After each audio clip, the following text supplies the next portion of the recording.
Turco querido, tú que trabajas desde el periodismo deportivo, ¿cómo has entendido, cómo has interpretado desde que te vino esta pasión que seguramente luego se trasladó a el trabajo periodístico de lo que sucede en el fútbol? ¿Qué es lo que nos pasa a los hombres cuando nos toca defender a nuestro equipo favorito? Siempre se lo sataniza y se lo señala al fútbol, cuando creo que son anexos, cuando son anexos a una disciplina que hay que tener en cuenta que cuándo nace, cómo nace y dónde nace. Sí. Entonces, si te remontas un poco a la historia, y hay que colocar al fútbol en el contexto social y en el contexto histórico, donde la mujer no tenía absolutamente ningún tipo de derechos. Absolutamente ninguno, porque estamos hablando lógicamente de prácticamente luego de casi un siglo la posibilidad y el reconocimiento de la mujer en la participación a nivel democrático, sí, con la participación del voto, para que más o menos nos demos una idea. Entonces el fútbol nace en un seno machista, en un seno de hombres, en una sociedad y en una visión global, planetaria, totalmente machista. Entonces, a partir de ahí, la evolución que hemos tenido nosotros como sociedad tampoco le ha permitido a uno de los elementos más de los que tenemos que manejar diariamente, que es el fútbol, a evolucionar en la medida del avance y la velocidad de los tiempos. Claro. Ahora, Edwin, a partir de lo que dice el Turco, podríamos coincidir que el momento histórico en el que se empieza a practicar el fútbol y en el que se empieza a popularizar también tiene que ver con una suerte de liberación de este contexto de guerras, de conflicto bélico, y se traslada hacia las canchas de fútbol.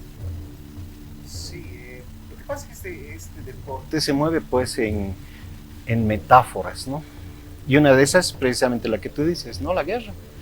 Es incluso el mismo lenguaje futbolero, y el Turco lo va a refrendar, es metafórico en ese sentido, ¿no? Entran 11 guerreros de un lado, 11 guerreros del otro, se cañonea el arco, o sea, es un lenguaje metafórico y se mueve en este ámbito, ¿no? Uh-huh. Pero, sí. Pese a que ha sufrido algunos cambios, algunas inclusiones, el fútbol, como ha dicho Turco, ha nacido en un ambiente netamente machista, todavía se mueve en ese ámbito, ¿no?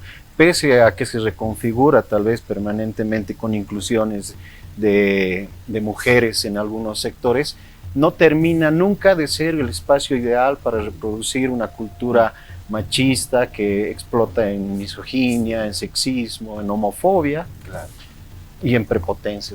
Turco, si yo te tendría que preguntar qué rituales desde el fútbol se reproducen y refuerzan estos temas del machismo que tú identificas en el momento del origen del deporte, ¿cuáles serían? ¿Cuáles son estos rituales que se conservan y que de alguna manera hacen que se acentúe que esta disciplina sea netamente dirigida a los hombres? Mirá, ratificando lo que acaba de decir Edwin, evidentemente en el avance de los años, desde la aparición del fútbol, los códigos lingüísticos del fútbol están relacionados con códigos bélicos, ¿no? Táctica, estrategia, sí, ataque, defensa, ¿no? Y podemos enumerar, pero muchísimo más. Hay una relación como en una simbología, evidentemente, de una guerra que han querido desde el principio, creo que se ha manifestado de esa manera y se ha ido malinterpretando, pero revolcándose en el gozo de esa mala interpretación, porque la disciplina misma, más allá de una rivalidad de un juego de conjunto, como puede ser básquet, el hockey, el rugby, y cualquier otro tipo el vóley, y otras disciplinas de conjunto, no tienen, por ejemplo, en el ideario popular estas diferencias marcadas. Es decir, cada movimiento, cada paso, cada elaboración de contextos que ha tenido el fútbol ha sido pensado pura y exclusivamente para el hombre. Pero como participante y después extendiendo un brazo imaginario a través de los medios para que esto se traslade también a las tribunas y a las sociedades. Ahí va, Turco, con el tema de las tribunas y las sociedades, porque tanto Edwin como tú describen un panorama absolutamente reservado a los hombres, bastante bien ubicado en el tema bélico de la comprensión que hemos construido los hombres también a partir del hombre guerrero, del hombre fuerte, del hombre viril, del hombre exitoso, ganador, que le va a sacar ventaja al más débil. Y entonces, ¿dónde se construye el imaginario de que este es un deporte que disfrutar en familia? Que puedes llevar a tu mujer, a tus hijos, y que pueden, acompañados, toda la familia, pueden disfrutar de un momento. Pareciera que no es tan así, ¿no? No, para nada. Yo creo que es un concepto recién del último quinquenio, de la última década del siglo pasado, del siglo XX, y que se ha visto mucho más reforzado en los albores del siglo XXI a partir de la evolución de las sociedades y también de la necesidad, no de la necesidad, sino de los espacios que comienza a ocupar la mujer en la vida cotidiana, donde comienza el empoderamiento de la mujer, donde comienzan las políticas a través de ONGs, a través de instituciones privadas y a través de instituciones públicas y de gobiernos que entendieron que se le tenía que hacer entender a la mujer la importancia de su rol dentro de una sociedad que la había cerrado, que la había aislado, que la había señalado durante toda su vida. Pero es un movimiento reciente, no es un movimiento común o que haya caracterizado al fútbol, y hablemos del siglo XX, en los 900 o en cualquier movimiento de tribuna. Era peligrosísimo llevar a tu mujer y meterla en una curva sur, en una curva norte, en medio de una hinchada. Por ahí algunos movimientos cuando comenzaron, por ejemplo, sobre todo los futbolistas de Europa a mostrar a sus mujeres, porque esto, a ver, ¿a qué modelo me engancho? ¿Ya? Es decir, ya está, Cariaga se le enganchó a la tal, y de pronto también era una ostentación de mirar esos niveles, o sea, de decir, mirá la mujer que tiene. Wow. Porque hubo una competencia también para decir, a ver, quién tiene la más bonita, la más famosa, la Shakira, y qué sé yo, porque con una X no te vas a casar, te tenías que casar, y eso fue un movimiento de mediados del siglo XX hasta finales del siglo XX, y ojo que actualmente inclusive son muy pocos. Por ejemplo, Messi, Messi se casó con la niña que lo acompañó desde que era pequeño, después en juventud, y se terminó casando. Lo mismo que Maradona en su momento, pero después las nuevas generaciones era ver qué modelitos se enganchaban. Ahora, Edwin, lo que acaba de tocar el Turco es realmente sensible para lo que nos interesa explorar en Sapiens.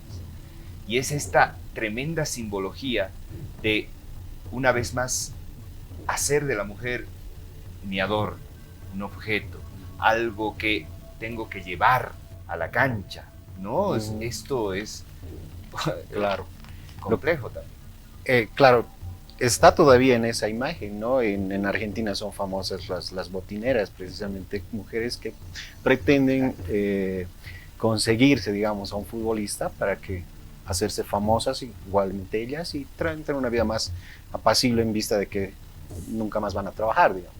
Ese es el mensaje todavía que el fútbol nos maneja con respecto a las mujeres, y no estamos terminando nosotros de entender que este campo, si bien ha permeado figuras femeninas en su entorno, nos hace pensar que esa es su amplitud, que esa es su benevolencia con las mujeres, ¿no? Y no es así, porque en realidad está desviando la atención de quien en realidad debería ser propenso al cambio, que es el hombre, ¿no? Claro. El hombre desde las ¿cómo se llaman? Las escuelas de fútbol, las divisiones inferiores, donde en vez de enseñar la competencia desmedida y desgarradora y cruel que enseñan, deberían enseñar pues a ser alternativo, ¿no? A ser respetuoso, a ser equitativo, a ser amplio. Claro. Y entonces no estaríamos hablando en este momento de la mujer como una compañera, como la compañera guerrera que va detrás del guerrero más poderoso al estadio, o la que prepara los sándwiches, o la que tiene Va a que llevar reservar las el bolsas, asiento. va a reservar el asiento y lleva a los niños mientras el padre está gritando desaforado. Entonces eso es lo que la masculinidad tradicional nos está desviando la atención, ¿no?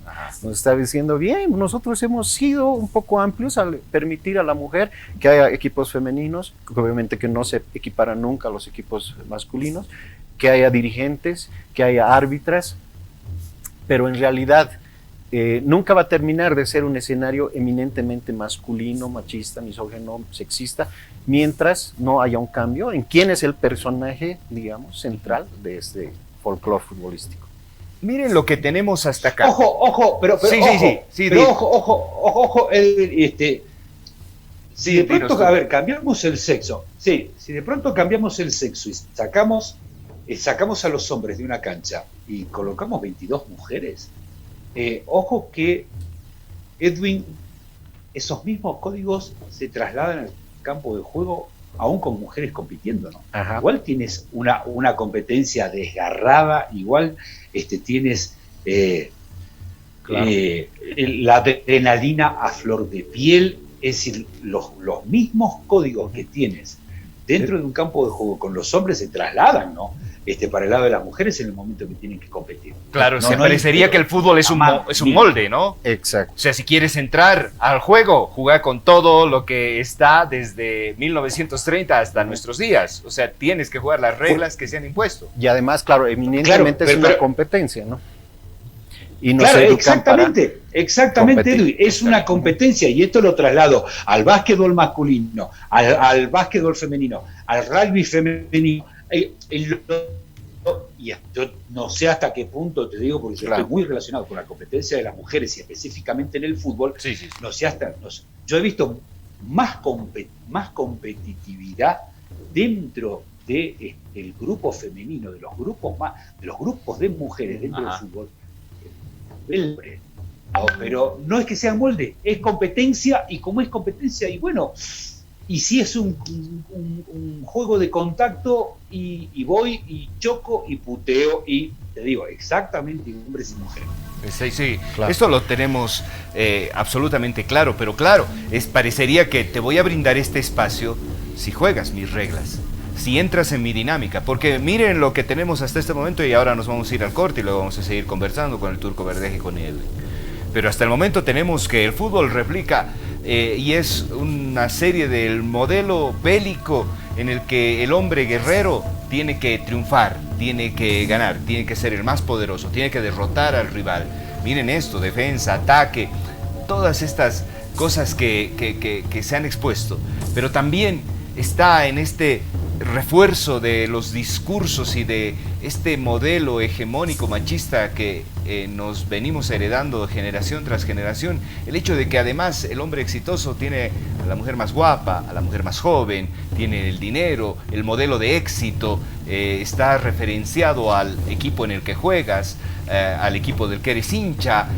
Todas estas pequeñas parecerías singularidades, alguna vez hemos hablado de los micromachismos, no porque sean chiquitos, sino porque los tenemos tan naturalizados, están tan incorporados en nuestro comportamiento cotidiano, que empezamos a naturalizar el hecho de que, claro, está bien, las mujeres también tienen el espacio, siempre y cuando, ojo, jueguen nuestras reglas y en nuestro tono.